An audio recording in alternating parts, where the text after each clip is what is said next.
it's a good bounce back win for us today. I thought we started the game with the right tone on the defensive end, and so that was For months, the entire world bought into what seemed like a straightforward roster decision. We convinced ourselves it was about experience, about paying your dues, about fitting into a proven system. But every single one of us was wrong, dead wrong. The recent leaks emerging from deep inside the Team USA camp have completely shattered that comfortable illusion, exposing a reality far more disturbing than anyone could have imagined. This wasn't simply a coaching decision based on basketball merit. This was a calculated deliberate, strategic move to keep the biggest star in women's basketball away from the world's biggest stage. And if you think that sounds like some wild conspiracy theory, you haven't seen the latest evidence that confirms it. What happened next will shock you to your core. The head coach didn't merely leave Caitlin Clark off the Olympic roster. She essentially declared war on the very concept of her stardom. And now, with explosive new reports surfacing about internal panic at USA Basketball, jersey number, insults, and a billion-dollar standoff between sponsors and officials, one thing is becoming terrifyingly clear. Caitlin Clark's career with Team USA might not just be on pause, it might be completely over before it ever truly began. But how did we arrive at this breaking point? To understand how we reached this crisis, you need to look at the leak that changed absolutely everything. When the Olympic roster was initially announced, the official excuse was purely basketball. She's too young, they claimed. She's not physical enough, they insisted. But explosive insider reports have now revealed the real conversation happening behind those closed doors, and it had absolutely nothing to do with jump shots, defense, or basketball fundamentals. The leak exposed that the committee's biggest fear wasn't Caitlin's lack of skill or readiness. It was her massive army of devoted fans. They were reportedly terrified that if they added her to the roster but didn't give her significant playing time, the backlash from millions of passionate viewers would create an unbearable distraction. Let that reality sink in for a moment. They didn't cut her because she wasn't talented enough to help the team win gold. They cut her because she was too popular, too marketable, too big. They viewed her unprecedented fame not as a powerful asset to grow the game globally, but as a dangerous liability to their own comfort and control. And that was just the beginning of this nightmare.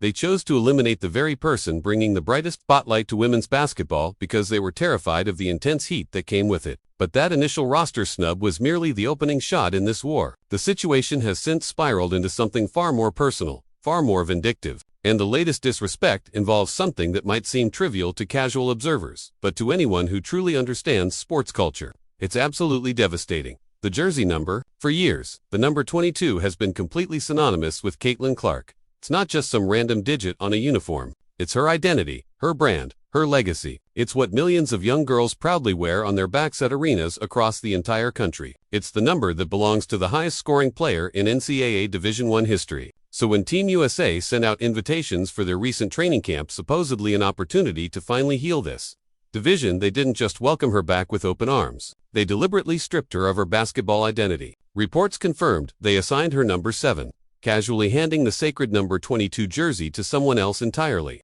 In the petty, ego-driven world of elite sports politics, that is absolutely not an accident. That is a calculated message, and everyone in basketball knew exactly what it meant. It was a deliberate power move specifically designed to tell the biggest star on the planet, you are nothing special here, you're just another rookie. You don't own anything in this program. It was a transparent attempt to humble someone who has already become bigger than the entire Team USA organization itself. And it backfired spectacularly. At the absolute center of this calculated dismantling stands Coach Cheryl Reeve, and this is precisely where our story transforms from a simple roster snub into a full-blown personal feud. Reeve hasn't merely been a passive observer watching from the sidelines. She has actively been the chief architect of this resistance movement against Caitlin Clark. Go back to the very beginning of the WNBA season, before Caitlin had even played a single professional game. Reeve was already making suspicious comments, urging people to calm down the hype.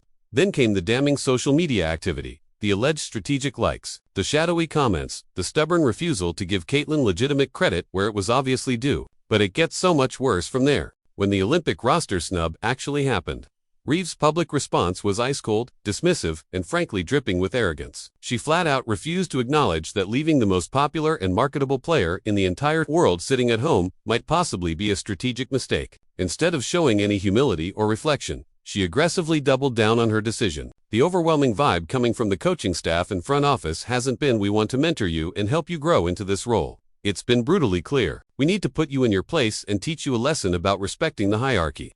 And the recent leak definitively confirms that this hostile mindset wasn't merely Reeves' personal vendetta. It became the official, documented policy of the entire USA Basketball Selection Committee. And the evidence of sabotage doesn't stop there. But the tension isn't confined to press conferences and public statements. It's manifesting directly on the basketball court, or more accurately, in the disturbing fact that Caitlin isn't being utilized properly on the court at all. Multiple whispers and credible rumors from closed training sessions strongly suggest a deliberate freeze-out strategy. Witnesses and various insiders have revealed that during the rare occasions when Caitlin was actually included in the rotation, the offensive system wasn't designed whatsoever to showcase or highlight her extraordinary strengths. Instead, she was consistently relegated to standing in the corner, used merely as a decoy to occupy defenders, or completely ignored in the primary offensive sets. Just imagine possessing the greatest, pure shooter of an entire generation, a transcendent player with unlimited range that literally stretches opposing defenses all the way to the half-court line, deliberately refusing to run any plays specifically designed for her talents. It's almost like they wanted her to fail.